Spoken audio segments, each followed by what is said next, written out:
అందరికీ నమస్కారం అమ్మ.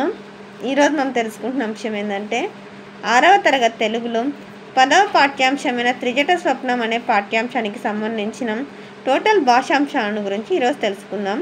ముందుగా వినడం, ఆలోచించి మాట్లాడడంలో పాదగా ఉన్న తన చెల్లితో అన్న, చెల్లి, నాన్నగారు వైజాగ్ నుండి రేపు వచ్చేస్తారు, నువ్వు బాధపడకు అని ధైర్యంగా చెప్తున్నాడు.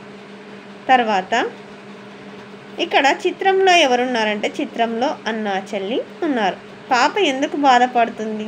వాళ్ళ నాన్న వైజాగ్ వెళ్ళాడని బాధపడుతుంది. అన్నయ్య చెల్లికి ఎలాంటి మాటలు చెప్తున్నాడంటే ఓదార్పు మాటలు చెప్తున్నాడు. ఉద్దేశం: కష్టాల్లో ఉన్న వీళ్ళను మంచి మాటలతో ఓదార్చాలే తప్ప నిష్ఠారమైన మాటలతో వారించకూడదని, రాక్షస స్త్రీలతో కూడా త్రిజట లాంటి మంచి వాళ్ళు ఉంటారని తెలియచేయడమే ఈ పాఠ్యాంశం ఉద్దేశం. ఆతుకూరి మొల్ల 16వ శతాబ్దం, కడప జిల్లాలోని గోపవరంలో జన్మించారు. రామభక్త కవయిత్రి. మొల్ల రామాయణం రాశారు. ఈ రామాయణంలో 871 గద్య పద్యాలు ఉన్నాయి. స్త్రీలు విద్యకు దూరంగా ఉన్న రోజుల్లో మొల్ల రామాయణాన్ని చక్కని పదాలతో సరళంగా, రమణీయంగా రాశారు. తెలుగు సాహితీవనంలో పద్యాలనే మల్లెల పరిమళాలను వెదజల్లి చిరకీర్తిని మూటగట్టుకున్న కవయిత్రి ఈ పాఠం మొల్ల రాసిన రామాయణంలోని సుందరకాండలోనిది. ఇక్కడ ఏమిచ్చినారంటే ఉక్తలేఖనానికి అనువైన పదాలు ఇచ్చినారు. తర్వాత అవగాహన ప్రతిస్పందనకు సంబంధించిన ప్రశ్నలు. తర్వాత మనకు ఈ పద్యం ఇచ్చినారు. ఈ పద్యాన్ని మనం మన జీవితానికి అన్వయించుకోవాల. ఇప్పుడు మనకు పరిచిత పద్యం, అపరిచిత పద్యం అని ఇస్తారు. ఇది మనకు తెలియని పద్యం. మనం కంఠస్థ పద్యాలు అయితే నేర్చుకుంటాం, కానీ ఇవైతే నేర్చుకోవడం కదా. దీనికి సంబంధించిన ప్రశ్నలు ఇస్తారు. తనవారు లేని చోటను జనువించుకలేని చోట జగడము చోటను అనుమానమైన చోటను మనుజునకు నిలువగలదు మహిళ సుమతి. తనవారు అంటే మన వాళ్ళు, మన అనుకున్న వాళ్ళు, మన మంచి కోరుకునే వాళ్ళు, మన మేలు కోరుకునే వాళ్ళు, మన శ్రేయస్సు కోరుకునే వాళ్ళు లేని చోట ఉండకూడదు. జగడం అంటే ఏమిటి? జగడం అంటే యుద్ధం, కొట్లాట, రగడ అని అర్థం. ఈ పద్యం ఏ శతకంలోనిదంటే ఇది సుమతి శతకంలోనిది. ఓకేనా. తర్వాత మనిషి ఎక్కడెక్కడ నివసించకూడదంటే మన అనుకునే వాళ్ళున్న లేని చోట ఉండకూడదు, కొట్లాట జరుగుతున్న చోట ఉండకూడదు, ఏదైనా అనుమానంగా మనకు ప్రమాదం ఉన్నది అన్న చోట మనం ఉండకూడదని తెలుసుకోవాలి. తర్వాత వ్యక్తీకరణ, సృజనాత్మకతకు సంబంధించిన ప్రశ్నలు. ఇక్కడ వ్యక్తీకరణ, సృజనాత్మకతకు సంబంధించిన ప్రశ్నలకు మన ఛానల్లో ఆల్రెడీ నోట్స్ పెట్టినానమ్మా. మీరు ఆ వీడియో సబ్స్క్రైబ్ చేసుకుంటే మీకు ఆ నోట్స్ అంతా వస్తుంది. తర్వాత ఇక్కడి నుంచి మనకు భాషాంశాలు అనేవి మొదలవుతాయి. ఇక్కడ ఇంతి అంటే స్త్రీ అని అర్థం. కోటీరం అంటే కిరీటం. ప్రజాస్వామ్యంలో రాజరికాలు, కిరీటాలు లేవు. ఉర్వి అంటే భూమి అని అర్థం. ఈ భూమిని జాగ్రత్తగా కాపాడాలి. రాఘవుడు అంటే శ్రీరాముడు అని అర్థం. శ్రీరాముడు ధర్మస్వరూపుడు. లెస్స అంటే బాగు అని అర్థం. అన్ని భాషలలోకి తెలుగు భాష బాగుగా ఉంటుంది. తర్వాత రెండవ, క్రింది వాక్యాలను చదవండి. ప్రతి వాక్యంలోనూ ఒక పదానికి అదే అర్థం వచ్చే మరొక పదం ఉన్నది.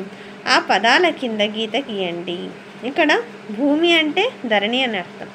సంతోషం అంటే ఎలిమి అని అర్థం. తర్వాత మాట అంటే ఉక్తి అని అర్థం. కాంతి అంటే వెలుగు. కరుణ అంటే దయ అని అర్థం. ఈ క్రింది పదాలకు ప్రకృతి వికృతులను జతపరిచి రాయండి. భాషా ప్రకృతి, భాషా వికృతి. అమ్మ ప్రకృతి, అంపా వికృతి. నిద్ర ప్రకృతి, నిదురా వికృత. ఇక్కడ ఉండేటివేనమ్మా. అర్థం కావాలని డీటెయిల్గా ఇక్కడ రాస్తున్నాను. అర్థమవుతుందా? తర్వాత వ్యాకరణ అంశాలమ్మ. క్రింది పదాలను విడదీయండి. శుద్ధాత్ముడు అంటే శుద్ధ ప్లస్ ఆత్ముడు. రామాలయం అంటే రామ ప్లస్ ఆలయం. రవీంద్రుడు అంటే రవి ప్లస్ ఇంద్రుడు. కవీంద్రుడు అంటే కవి ప్లస్ ఇంద్రుడు. భానుదయం అంటే భాను ప్లస్ ఉదయం. గురుపదేశం అంటే గురు ప్లస్ ఉపదేశం. పితృణం అంటే పితృ ప్లస్ రుణం. మాతృణం అంటే మాతృ ప్లస్ రుణం. తర్వాత సవర్ణ దీర్ఘ సంధి. తర్వాత క్రింది పదాలను విడదీయండి. విద్యార్థి విద్యా ప్లస్ అర్థి. తర్వాత కవీశ్వరుడు కవి ప్లస్ ఈశ్వరుడు. కోటీశ్వరుడు కోటి ప్లస్ ఈశ్వరుడు. వధూపేతుడు వధు ప్లస్ ఉపేతుడు. దేవాలయం దేవా ప్లస్ ఆలయం. రెండవ క్రింది వాక్యాలను సంయుక్త వాక్యాలుగా మార్చి రాయండి. సీతకు ఆనందం కలిగింది, రామునికి ఆనందం కలిగింది. కలిపి రాస్తే సీతారాములకు ఆనందం కలిగింది. త్రిజట బాధపడింది, ద్విజట బాధపడింది. సంయుక్తం అంటే కలిపి రాస్తే త్రిజట ద్విజటలు బాధపడ్డారు. 3 మీరు కఠినంగా మాట్లాడకండి, మీరు కోపంగా మాట్లాడకండి. సంయుక్త వాక్యం మీరు కఠినంగాను కోపంగాను మాట్లాడకండి. హనుమంతుడు గొప్పవాడు, హనుమంతుడు మంచి భక్తుడు. హనుమంతుడు గొప్పవాడు మరియు మంచి భక్తుడు. అపర్ణ సంగీతం నేర్చుకుంది, అపర్ణ నృత్యం నేర్చుకుంది. అపర్ణ సంగీతం మరియు నృత్యం నేర్చుకుంది. తర్వాత ఏ ప్రశ్నార్థక వాక్యం. హనుమంతుడు ఎవరిని చూశాడు? త్రిజట తన కళ గురించి ఎవరికి చెప్పింది? ఏ ఆశ్చర్యార్థక వాక్యం. ఇక్కడ ఎప్పుడే కానీ చెప్తాను చూడండి మా, ఇట్లా వచ్చిందంటే అది ప్రశ్నార్థకం, ఇట్లుంటే కామా, ఇట్లుంటే పులి స్టాప్, ఇట్లుంటే ఆశ్చర్యార్థకం. ఇక్కడ ఆశ్చర్యార్థకం ఉంది, అర్థమవుతుందా?